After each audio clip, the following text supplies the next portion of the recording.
What's going on, everybody? This is Josh Wright, your host of Beyond the Bell Tower, Season 6, Episode 6, and we're back in person today with none other than Mr. Timothy Reed. So, Timothy, go ahead and tell them a little bit about yourself. Yeah, so my name is Timothy Reed. I'm currently a junior at NC State University studying business finance and minoring in political science. Outside of that, I serve as student body vice president as well. All right. Well, Timothy, we're excited to have you. Thank you for coming on the show, and we're looking forward to this conversation. For sure. So let's get right into it. Can you start off just by telling us a little bit about yourself? You've already told your major, but about where you're from and your upbringing a little bit. What brought you to NC State? Yeah, definitely. So I moved around a lot like the first couple years of my life. My dad was in the Navy. So I was born in Chicago, right outside of Chicago, because he was stationed in Great Lakes. From there, we moved to Wisconsin, Pleasant Prairie, like right outside of Kenosha. From there, like right outside of Baltimore. And then we moved to North Carolina, which is where I've been like since I was 2. Okay. So, wasn't born here, but, definitely claim North Carolina. Yeah. And, like I love the state. I grew up right outside of Charlotte, Lake Norman area. So, yeah, I had a great upbringing.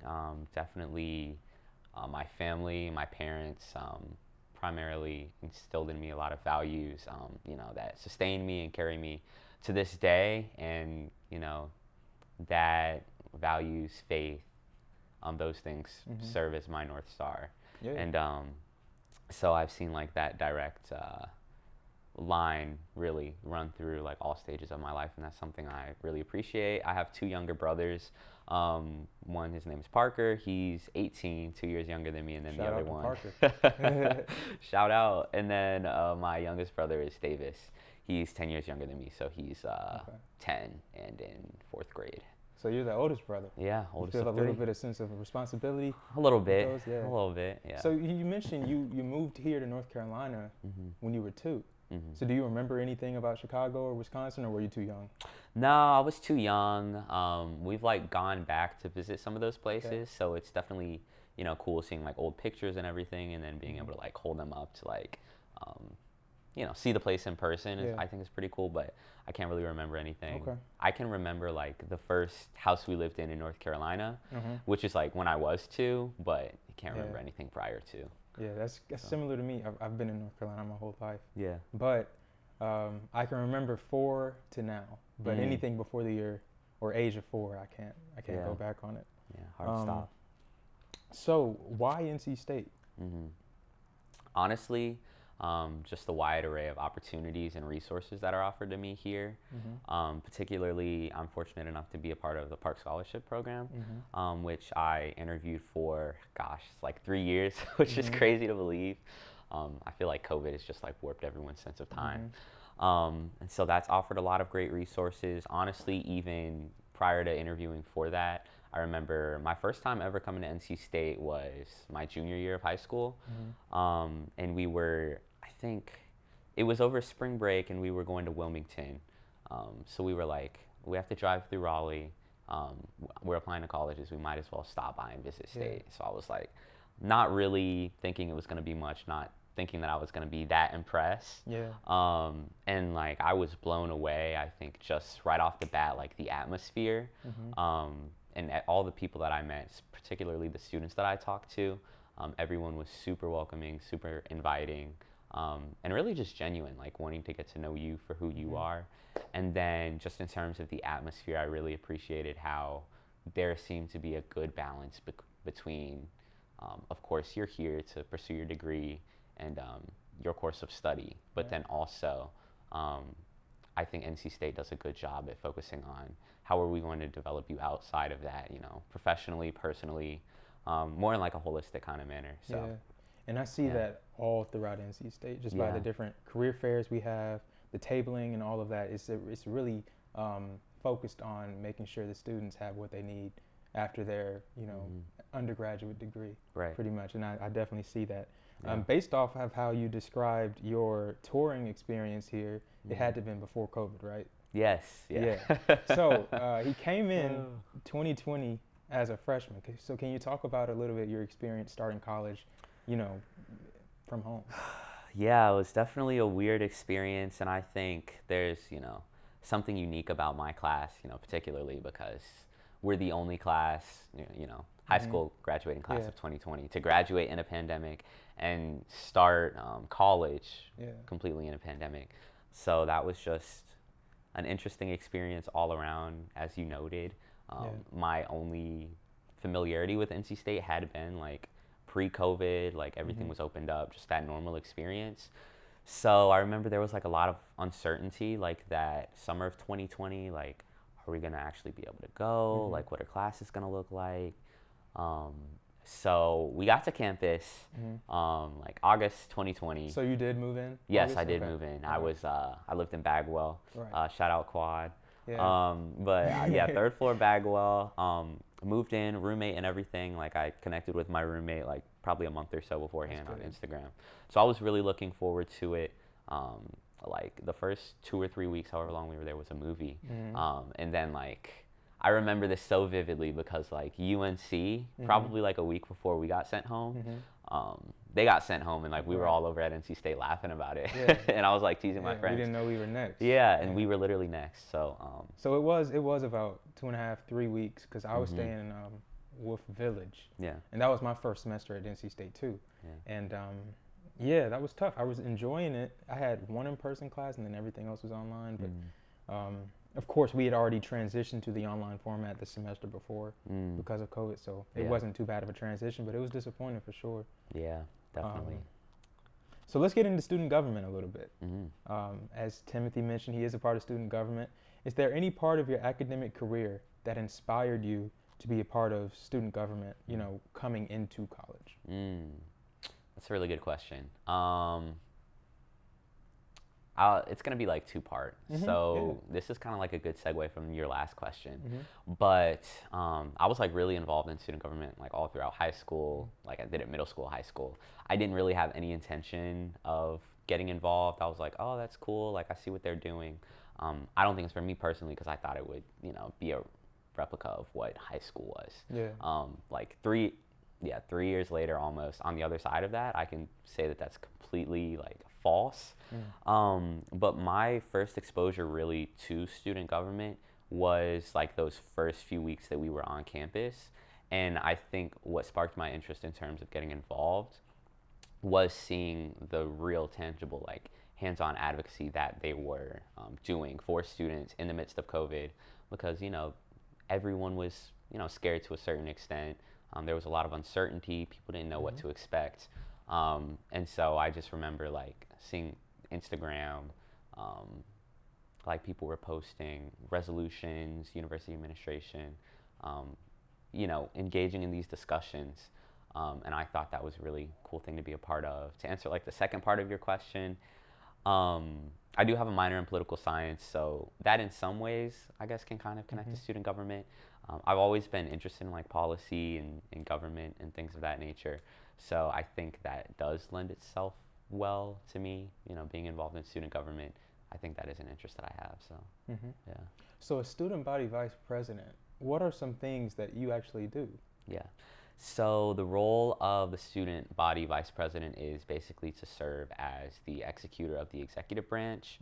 Of course, I'm doing that alongside the student body president, but the student body president role is more external facing in the fact that they're the direct liaison between university administration and the student body.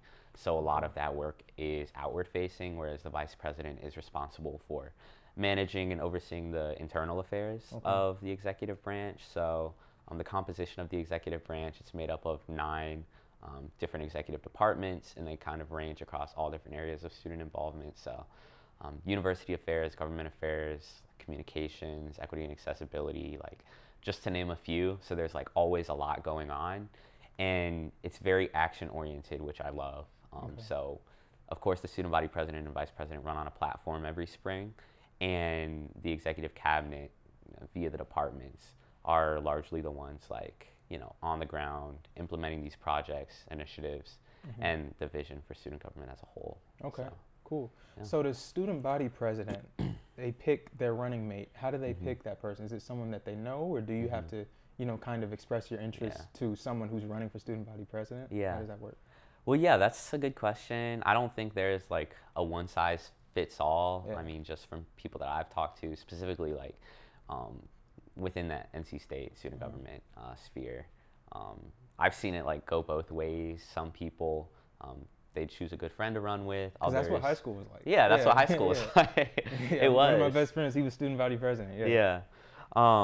And so it can work that way. It can also, you choose someone who you don't necessarily know as well, but you invest into that relationship, and it's someone who maybe complements you more and like helps to balance you out, which I also think is something important to consider. So I think it can go either way. Yeah. So with that, you're pretty much running as a team. Once they choose their running mate, it's the two of you, 100%. pretty much. Yeah. What do you think was the most difficult part of running for, the president's sphere? Most difficult part. That's a good question. I would say probably time management.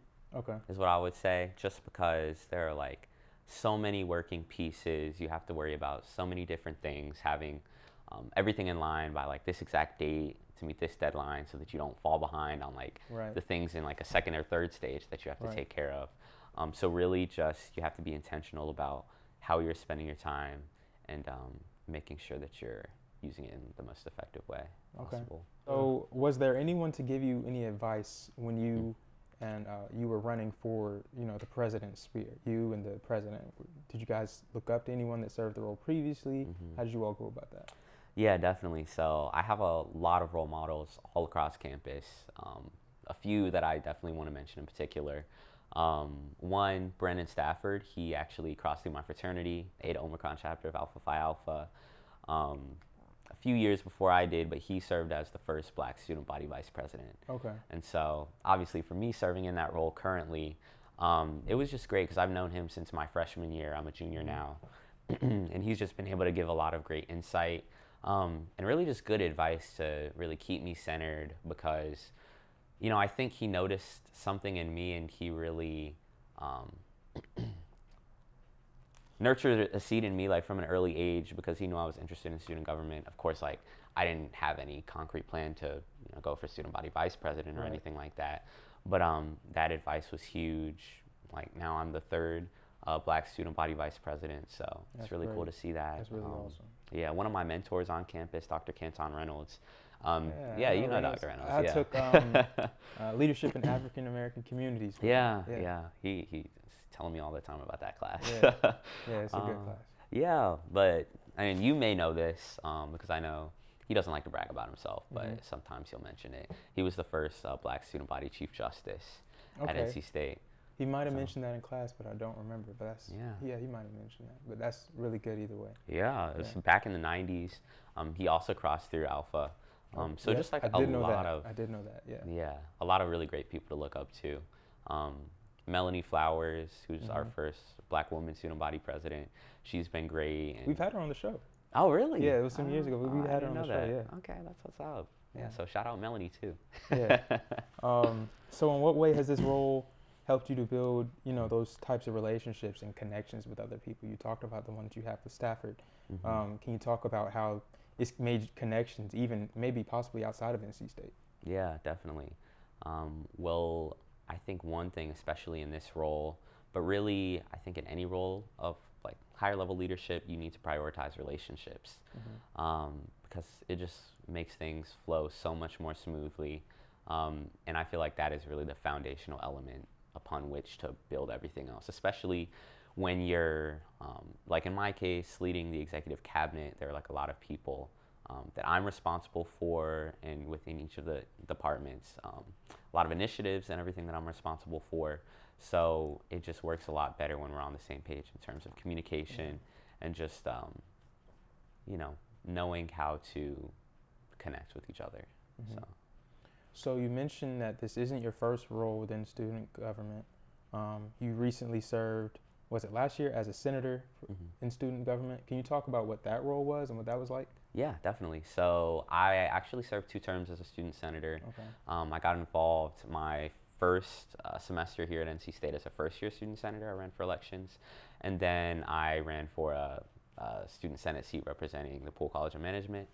So the Student Senate, if you're not familiar with it, it's a 72-member body, but that is basically gives students the opportunities to run for, the opportunity to represent their peers in their respective colleges. So there's a delegation for each college, and you're responsible for advocating for the issues that matter to the students in those colleges. So that's great, just being able to work on legislation, establish like the official opinion of the Student Senate on important university matters. I know in the 100th session, which was my first session of student government, there was a lot around like student well-being, obviously COVID, and just making sure that students had like the resources necessary to successfully navigate academics and classes, things of that nature. Largely that carried through the 101st session as well, which was last session. And then this session obviously has been big about mental health and connecting students to resources, but really making sure that students know what resources are available to them, and more importantly, what the university administration is doing to address the crises on campus. So you mentioned the mental health that's going on around NC State, and we'll get back to that here in a couple of questions. Actually, we'll talk a little bit about it. But what advice would you give current students who are wanting to get involved with, student government? How can they play a role? How can they express their interest, even if they're not a part of it yet? Yeah, definitely. I mean, there are always plenty of ways to get involved. Elections happen for first years in the fall, and then for everybody else in the spring. So you can always run for a seat. I always like to plug the executive branch. You don't have to run for anything to become a member of the executive branch. It's literally just a quick onboarding process, takes like 30 minutes, but we can get you involved literally like the day of or the next day in initiatives and projects that are having a tangible impact all across campus, and whose results are actually going to be felt by students. My advice to anyone looking to get involved is just don't be afraid to reach out. That's how I did it. I saw something I was interested in, and I went to the website and went to the Instagram and said, how do I get involved? And obviously that, along with, connections and relationships that I've been fortunate enough to be able to take part in over the past few years have gotten me here. But that's just an example. Like, don't be afraid to take the first step and just put yourself out there, because it'll pay off. Advice. Yeah, that's really helpful. Is there a way for students to get involved with the initiatives that you all have without actually being a part of student government? Yeah, so there are actually, and it usually like varies from session to session, but there are different ways for students to get involved. Usually there is a select department or two that the student body president establishes for the duration of the session that pertains to, a certain issue of student significance or student relevance. For example, there's one this session on Select Department on Mental Health Intervention, really just looking at recommendations and policies from other institutions who've dealt with similar crises and seeing what can we bring to NC State to help bring some measure of relief to students. I actually share a Select Department. It's the Select Department on University Police Relations, but that's like liaisoning between the student body and the University Police Department, emergency management and mission continuity, to say like what campus safety measures are in place that deals directly with wolf alerts, like the UPD's website, all of those things. There's a select department on Title IX right now. There was recently a change in federal implementation of the legislation that affects universities directly at our level. So those are not just internal to SG, they're open to any member of the student body as established in the charge by the student body president, but those are great ways to get involved because we have a lot of non-SG folks involved in those select departments. Okay, cool. I didn't realize you had such contact with, the departments like the NC State Police Department and things. That's really cool. Yeah. And that definitely serves a big role of NC State's campus, as big as it is in terms of, ensuring safety and things like that. Definitely. So, I'm glad you mentioned that. As you mentioned before, we are in the middle of a crisis at NC State in terms of the mental health within the student body. Unfortunately, we've had 8 deaths this school year, 5 of them being suicides, which is really unfortunate. kind of unheard of here at NC State, unfortunately. And so I'm wondering, what is the student body's response to the tragedies we've seen at, here at NC State regarding the mental health? Yeah, definitely. It's been a tough semester, to say the least, I think, for all of us, not only this semester, but last semester. I think students are feeling overwhelmed, especially given that we're not too far off the heels of COVID, and I still think there are a lot of raw, unprocessed emotions and feelings that people haven't really had the chance to deal with, and then you just take something of this nature and you pile it right on top. I think students are really feeling it, like overwhelmed. Yeah. Like I said, I think students are looking for answers, and I think over the course of the past couple months we've been able to find more answers, which has been good. But expediency is the top priority right now because students need relief, they want relief, and we just can't keep going at the rate that we're going. So it's definitely been felt in student government at the student leadership level. We're students just like everybody else, and so that's definitely been something that's been felt in, I think, in large part, us, being the liaison between administration and students, but also being students, gives us a unique perspective to come from, especially when we're, dealing with the implementation of recommendations. Like we meet with Dr. Danica Scott, who's the head of DASA, pretty regularly, and she's the one that established the Student Mental Health Task Force. So like when we're engaging in conversations like that, I really do think that we bring the student perspective from that regard because, we feel it just as much. So within the Student Mental Health Task Force, you all meet regularly. Are you a part of it? I'm not a part of it. And so it's we'll also, cool. It's also important to differentiate between the university like DASA level Student Mental Health Task Force, because student government also has its own select department on mental health intervention, which has also been like doing research and looking at recommendations and best practices and things. So so the mental health side of things at NC State, we're praying and we're hoping that things get better eventually over time. Students finding resources for things like that as well. So in a little bit of a lighter mood, Timothy announced today that he is running for student body president for next school year. So congratulations to you on that, Timothy. We wish you the best. And we're kind of interested in knowing what are some initiatives that you plan on, highlighting while you're campaigning. And go ahead and mention who you're running with as well. Yeah, definitely. So you're right. We literally, 4 o'clock, 5 o'clock. So campaigning started at midnight. So, we were out putting out signs and everything. So it's been a long continuous day. But it's definitely exciting. I'm excited to be running for this position along with my running mate, Allison Markert, who's a second-year student senator from the College of Natural Resources. But we are running on a campaign and a platform of holistic student wellness and really just connecting students to the resources that they need to, achieve their version of success here at NC State, really maximize their potential. So we're really running on a platform of, one, just fostering more of a spirit of community on campus because, I think especially given the mental health crises we've been going through, that is something that is missing and students don't feel that connection with each other. Easing academic stressors, connecting students to resources, whether that's the implementation of, new resources, new hubs for students to utilize, or just the increased publicization of existing resources that we already have access to that students don't know about. I think those are equally important, as well as just increasing the overall quality of the student experience. So those are kind of like high-level platform items, and I just plug my platform, readmarkert.org. But one initiative I'm particularly excited about is the creation of a co-student mentoring program.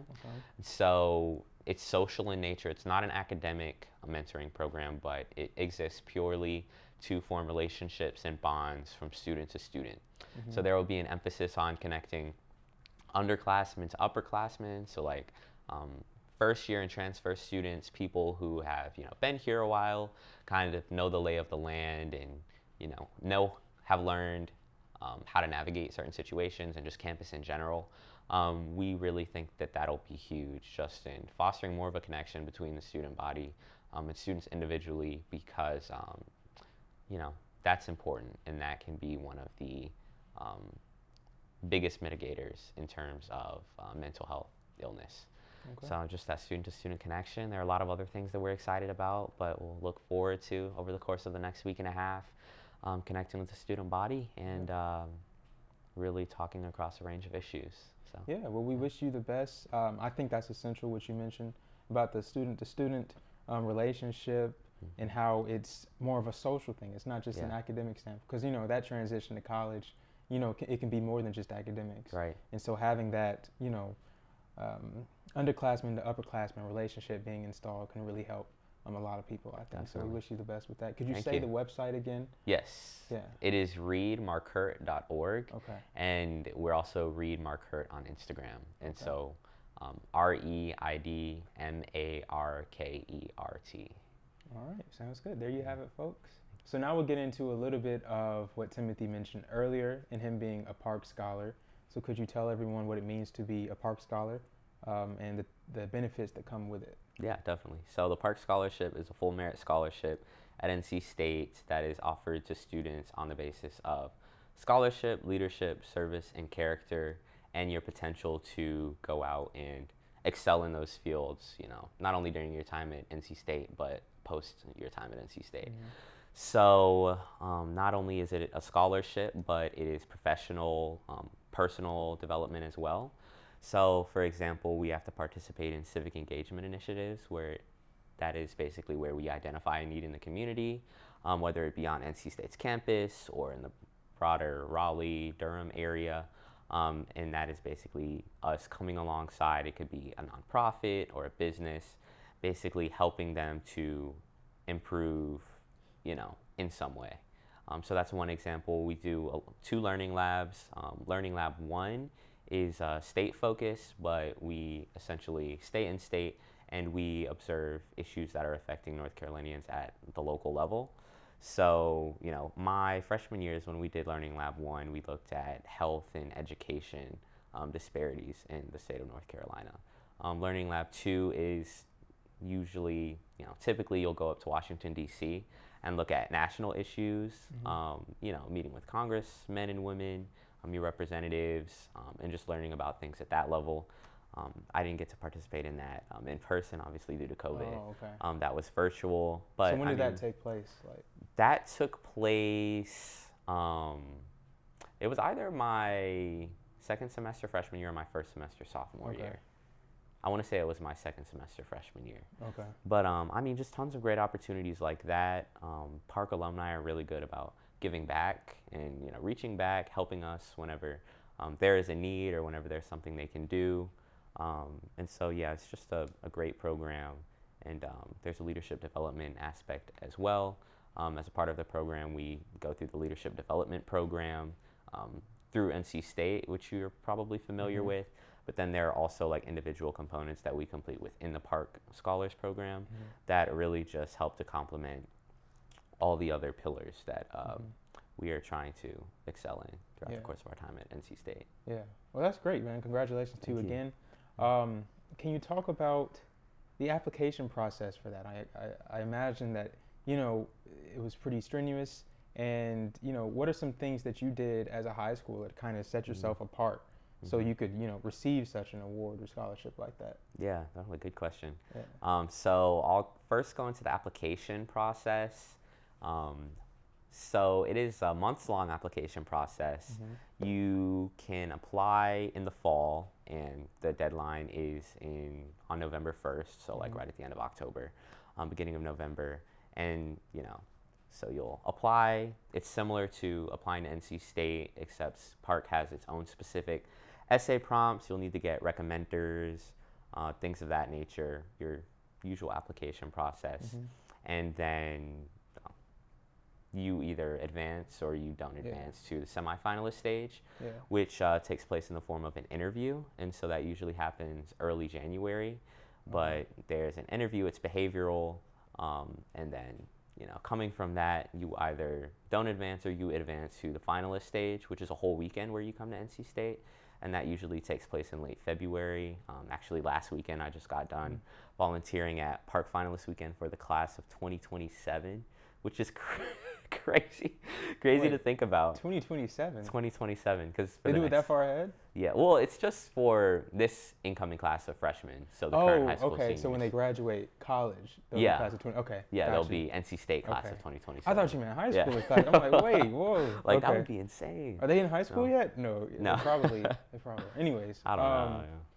So that's math. Yeah, but that's quite the process. Can you talk about what it's done for you, being a Park Scholar, has done for you in terms of your academic development and your career goals in the future? Because you've talked about a leadership development aspect as well. Right. But what would you say is done for you academically? Yeah, definitely. Academically and professionally, it's done strides for me. Like, I think I am leaps and bounds, probably ahead of where I might otherwise be. There is a lot of emphasis in the program placed on specifically like planning ahead for the future and really reaching out to people, networking, but really just like forming connections, forming relationships with people. And you never know where those things might take you. In the Park Scholarships program, our director likes to say undiscovered luck. Like, you never know what relationship that you have with someone, like where that might take you. So obviously not investing in relationships or connections solely for like your future advantage, but that's something that you should be doing anyways. And I think that as a byproduct, there are like a lot of great connections that I've formed, opportunities that I've gotten to partake in. And so I would say really just that piece, being a forward thinker and being able to say, like, where you envision yourself in 5 years, 10 years, like 15 years. It's never too early to start planning. So honestly, like, the earlier the better. And just being proactive, I would say, in your approach to academics and both like your personal endeavors and professional endeavors. So great. So that planning aspect sounds really helpful too. Planning for the future instead of just thinking about now. The motto here at NC State is think and do. So what would you say is one thing the Park Scholarship has taught you, or being a Park Scholar has taught you, and how you would define think and do? And take your time with that. No, that's a good question. Making me think. One thing that Park has taught me, I would say, and this has been honestly one of the greatest things that I've gotten from the program, is that nothing is too far out of reach for you to strive for. So, we all have goals, we all have ambitions, we all have like things that we'd like to accomplish in our lives, and some of those things seem beyond reach or unrealistic. Park has taught me never to like take that mindset. If you have a goal, if you have something you want to achieve, you should go after it regardless of how far away it seems or how big of obstacles you might have to overcome. I think I've learned that things are usually closer within reach than you think that they are, and you literally just have to like take one foot and put it in front of the other, in front of the other, in front of the other, and then you'll realize it's a lot closer than whatever it is. So just I would say be bold. So there you go, everyone. That's how you become a Park Scholar. So now we want to get into a little bit about Timothy's fraternity life. He is a member of Eta Omicron chapter of Alpha Phi Alpha Fraternity Incorporated. And so when did you pledge? Spring 2021. Spring 2021. So he's an Alpha. When would you say you became interested in pledging? I would say it actually began my senior year, like later in my senior year of high school, that I was interested in the organization. Okay. Was there someone that you looked up to, that was maybe an Alpha, that you were like, okay, that seems really cool, I want to be a part of that? Or is it something that you got to NC State and realized? Yeah, it's a good question. It was a little bit of both, honestly. So, we talked about Park in the last segment. I told you about how there's a finalist weekend every February in, where you come to the university just to get that exposure, interview, of course. But I actually met one individual that weekend who would end up largely influencing my decision to join the fraternity. And his name is Alvin Mutangi, but he's a Park Scholar in the class of 2023, and he also joined his, you know Alvin. Yeah. He also joined his freshman year, but I mean, he was the person that I shadowed that weekend. So like, I met him back in January, came to campus, shadowed him, like did spend the night activities, which is something we do in Park. And so, you know, I feel like he's something I really someone I really trusted back then, still trust now. He's one of my biggest mentors coming into state, especially once I knew I was coming here. Yeah. You know, I saw when he crossed, I saw all of the amazing things that he was up to in the chapter. And then, you know, by virtue of knowing Kim, I got to meet a lot of the other brothers in the chapter who were all doing just, you know, incredibly phenomenal things, you know, both in the chapter, but also in their respective fields of study and in their different areas of involvement on campus. So I would say that, you know, seeing him, you know, go through that process, and he crossed in spring 20, so I was a year after him, and then just seeing him come in and how he was able to immerse himself, surround himself with like-minded individuals was really impactful to me. So you crossed as a sophomore? Freshman. Yeah. Okay, wow. So if someone was to ask you, maybe it's someone, you know, that's touring NC State, they're interested in all about it, you're talking about fraternity life, they ask you, why Alpha? Why would you become an Alpha? What would you say? Well, yeah, the answer is different for every person because it's obviously like a personal question that you have to ask yourself. But for me, why Alpha? It's the standard that they hold themselves to, that we hold ourselves to, in terms of leadership, advocacy, service, involvement in the community.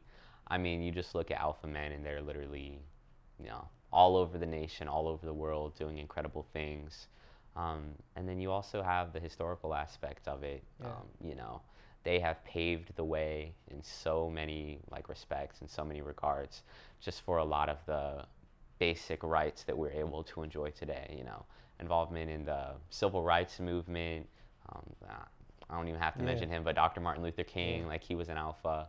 You know, amazing people that both in past and present have done and continue to do incredible things. And I just think it's a different caliber of leadership. Okay, I would say. So can you talk about the commitment of service that, you know, you and the brotherhood of, you know, being an Alpha that you all have, and what does that really look like? Yeah, in terms definitely. of the service.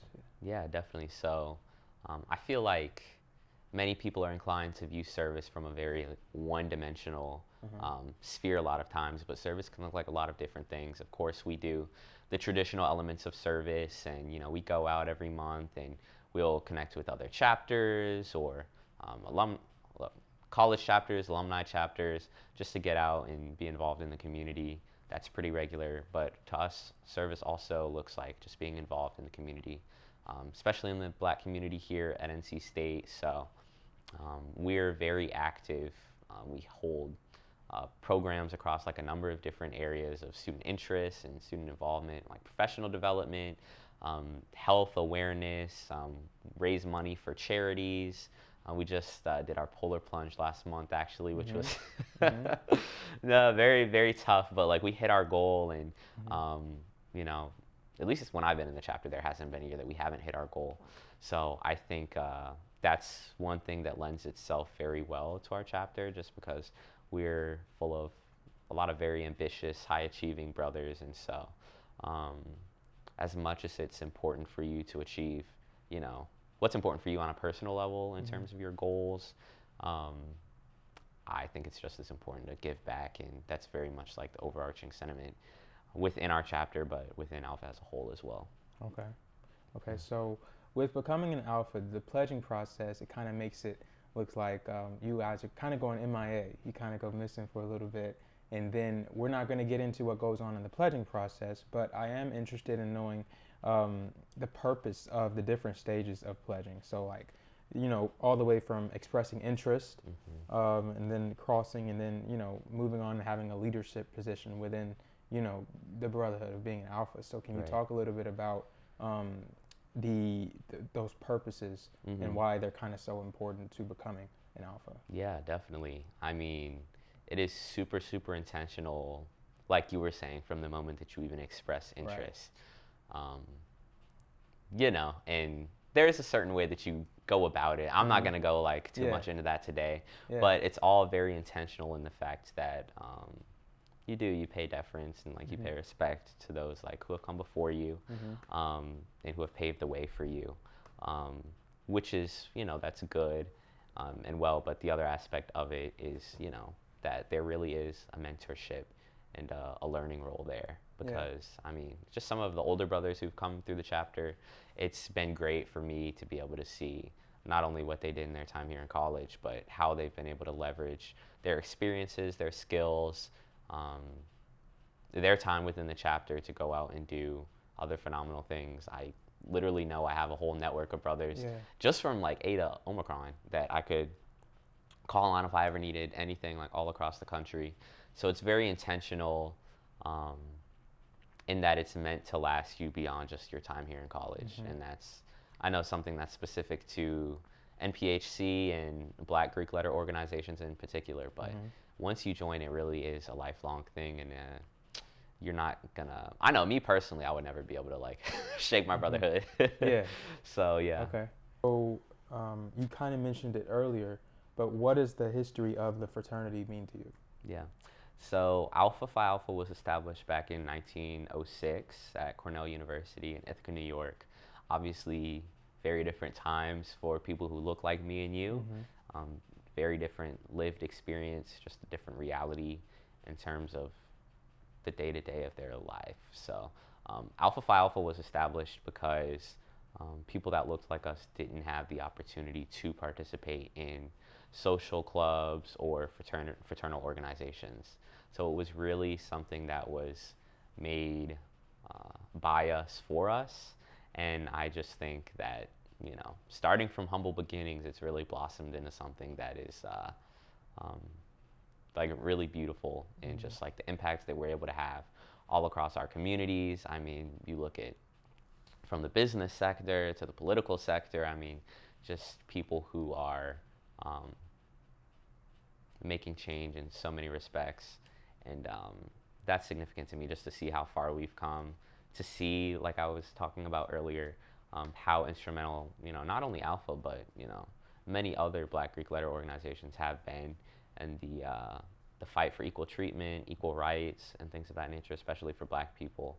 And to see that, you know, we're still fighting the good fight and, you know, advocating for these worthy issues is huge. And I think the biggest part for me is being able to surround myself with like-minded individuals who, you know, share that same commitment to our communities and to, you know, the uplift of mankind is huge for me. All right. Yeah. Well, there you have it, everybody. This is Timothy Reed, Student Body Vice President. Timothy, we're thankful to have you on the show today. We thank you for your participation and your questions that you've answered, and we look forward to everyone else having a chance to hear this. Before we let you go, we have to pick your mind a little bit with some top takes. Everybody goes through it. Yeah. We want you to really not take too long to think about your answer. Okay. If you have to, you can. Yeah. But if there's an answer that comes to the top of your head, just like that, go ahead and spit it out. We just want to pick your mind a little bit. Yeah. Is that all right? Yeah, that's cool. All right. Question 1, would you rather live by Hakuna Matata or YOLO? Hakuna Matata. Hakuna Matata. Yeah. That's worry-free. What is it? No worries. No worries. Yeah. Forget your worries, yeah. Okay. Go-kart or laser tag? Go-kart for sure. Definitely go-kart. Why?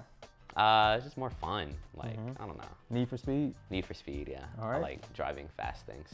Okay. Yeah. You can listen to 3 artists for the rest of your life. Only 3. Who are they? It's a tough question. I feel like depending on how I answer, I could get a lot of hate. Yeah. My top 3 would probably be J. Cole, Usher, just because he's like timeless, transcends generations. I said J. Cole, Usher, probably Kendrick. Okay. He's the GOAT of all time. GOAT of all time. GOAT in terms of lyrics. Lyrical God. Okay. Yeah. And I'm sitting here because I'm thinking about, I want to answer this one too. I'm gonna go with Michael Jackson number 1. That's always been my guy. It's like Jackson 5, but that's included. Oh yeah, for sure. I like John Legend. I like John Legend. I actually debated saying him. I'm gonna throw him in there. Yeah, he's good. And then I'm gonna go with Aretha Franklin. Yeah, those will be my 3. Those are good. They span different generations, but yeah, top tier. Yeah. All right. You've been invited to a dinner, and you're responsible for the sides. What two sides would you bring? Ooh, 2 sides? Yes, side dishes. Side dishes. Oh, that's difficult. Yeah. Side dishes. Mac and cheese can be a side, right? Yeah. Yeah, I would bring. Oh yeah, it's a side. Mac and cheese is a side. Okay. Okay. Yeah. Because I know some people debate that. Yeah, there's a debate. Yeah, no, it's a side. Okay, it's cool. Yeah. I would say a good baked mac and cheese.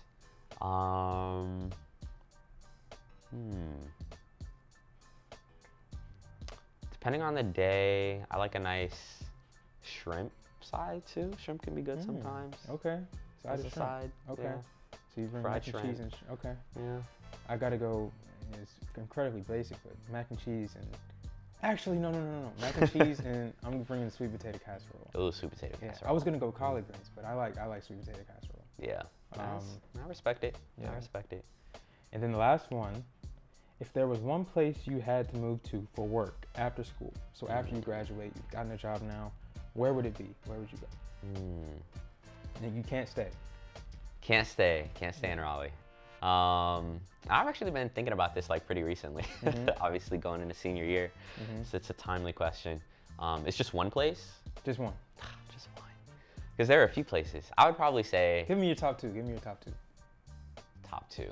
Yeah. New York or Chicago. New York or Chicago. Yeah. Okay, so you like the big cities. Okay. You mentioned you were born in Chicago. Yeah. Okay. In New York. New York is one of those places, man. I love to visit. I don't know. Couldn't live there. Yeah. I think I said that. Yeah. But no, okay. The nice thing about Chicago, though, is that you get the major city, but I feel like you get the southern hospitality of like North Carolina, because everyone there is like so nice, so friendly. I've never been to Chicago. Okay. Oh yeah, definitely. I have to add that to my list. Add it to the bucket list. Yeah. Okay. Well, that's all we have for you, Timothy. Once again, we thank you for being on the show.